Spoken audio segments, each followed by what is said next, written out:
us to declare a recess of the subcommittee at any time. Subcommittee is meeting today to hear testimony on securing our border and saving our national parks. I ask unanimous consent that all members testifying today be allowed to sit with the subcommittee, give their testimony, and participate in the hearing from the dais. I ask that the gentleman, Mr. Siscomani from Arizona, the gentleman from California, Mr. Lamalfa, and the gentlewoman, Ms. Chavez DeReamer from Oregon, be allowed to sit with the subcommittee and participate in the hearing. Without objection, so ordered. There may be others that appear too, and we'll do those on an individual basis. Under Committee Rule 4F, any oral opening statements at the hearing are limited to the chairman and the ranking minority member. I therefore ask unanimous consent that all other members' opening statements be made part of the hearing record if they are submitted in accordance with Committee Rule 3.0. Without objection, so ordered. I now recognize myself for my opening statement. Thank you to our witnesses and to the administration officials for testifying before the subcommittee on an issue that is very important for my constituents and increasingly for all Americans.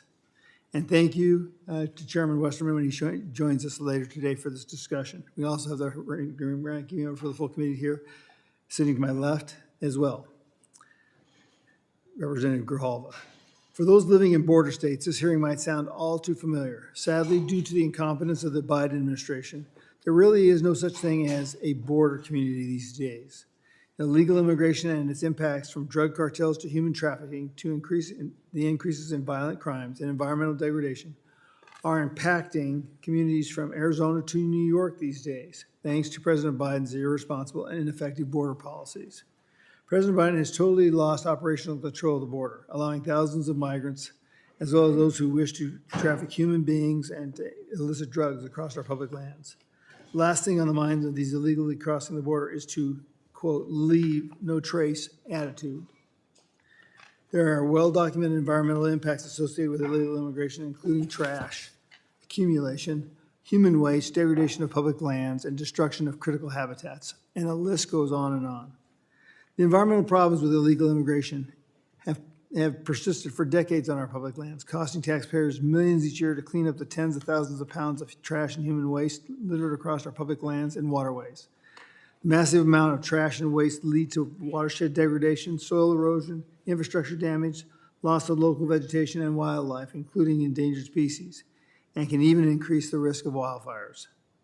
Meanwhile, Mexican criminal cartels are establishing illegal marijuana growing operations on our public lands. Not only are these illegal operations extremely harmful to the environment, they pose a grave threat to Americans who seek to use their public lands for recreation. The cartels are even trafficking people into our nation as essentially modern-day slaves to work these operations in our national parks, national forests, and other protected federal lands. These same cartels are distributing the fentanyl that is killing our youth and some of our others, and is crippling our nation, with over 100,000 Americans dying from drug overdoses this past year alone. Unsurprisingly, fentanyl and other synthetic opioids accounted for nearly 70% of the deaths. We must put an end to this national tragedy. President Biden has brought the nation to a breaking point with his reckless immigration policies.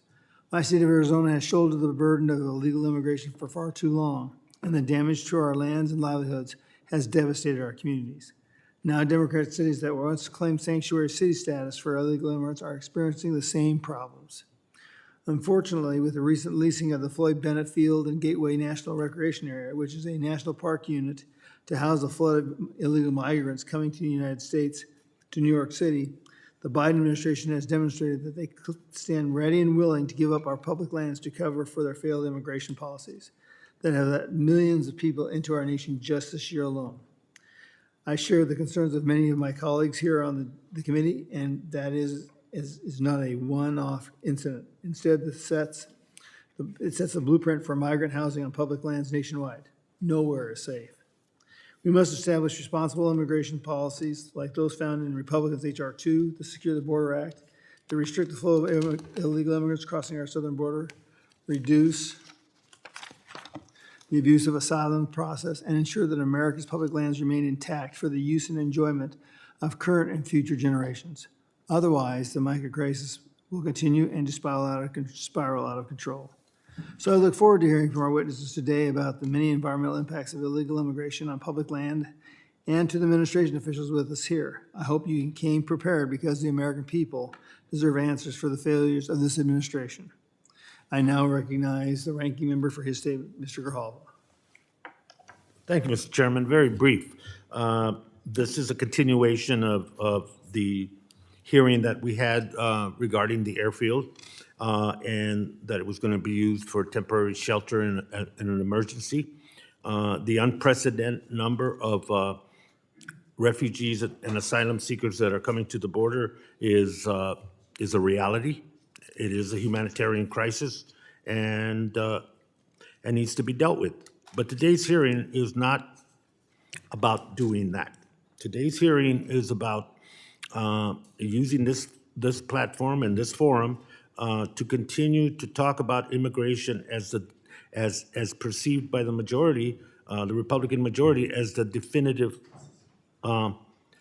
political issue going into 2024. I realize that, and I think a vast number of the American people realize that as well. What is needed to manage this humanitarian crisis is for the House of Representatives, in a bipartisan way, to move forward some common sense pieces of legislation that begin to reform and deal with the reality of what we have on the border.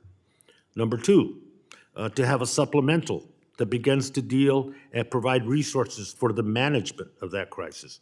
It is not right, nor is it proper, that local communities bear the burden financially and otherwise for the processing, shelter, and transition of those seeking refuge and asylum in this country.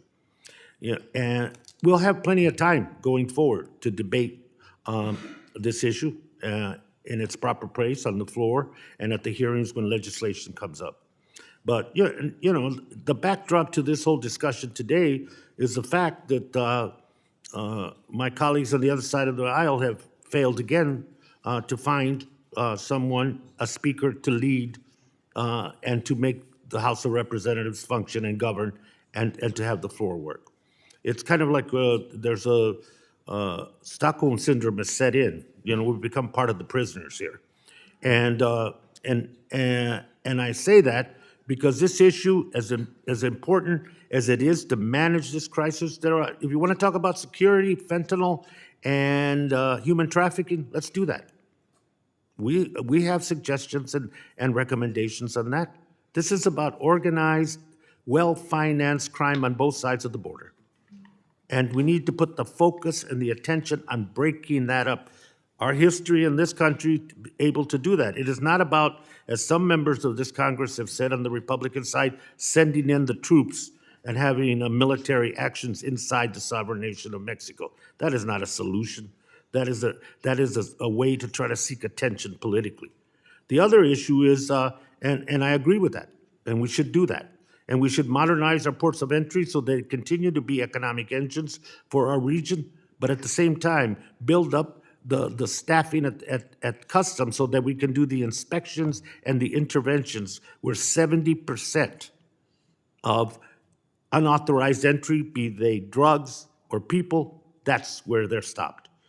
The other issue that I think is of great importance is how do we deal with the issue of workforce and how do we process that? We're willing to sit down and talk about that. But to say that, and to just continue to beat the political drum, what are the solutions? Continue the wall. It's failed. It didn't do its job. As much as it was ballyhooed and talked about, it's become political rhetoric and a political symbol. In terms of deterrence, it does not work. The other issue is, I think the Cato Institute said that 0.2% of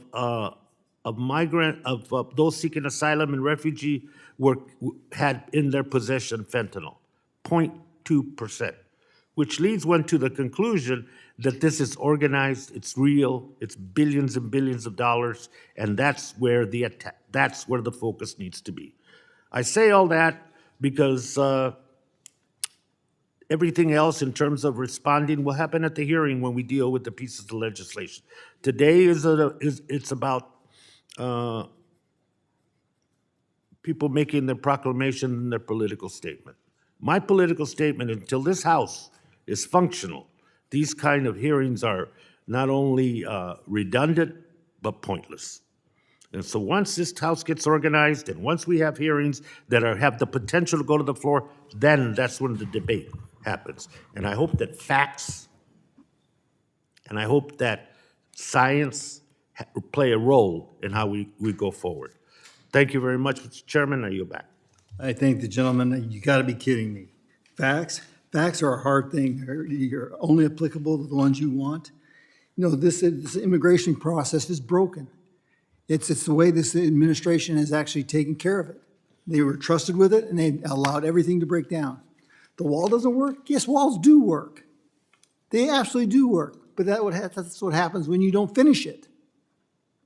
And you got to tell I just got to tell you, I'm a little bit upset because when you look at the process, it's out of hand. When you look at New York City, I went there, Raul, and so did the chairman.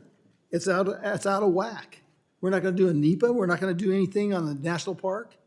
That's outright disgusting. I now recognize the gentleman from Arkansas, the chairman of the full committee. Thank you, Chairman Gosar, and thank you to you gentlemen for coming here today. I love to see the uniforms. Got a tremendous amount of respect for you and the work that you and your colleagues do across the country. I live in Hot Springs National Park. That's what I think of when I think of a national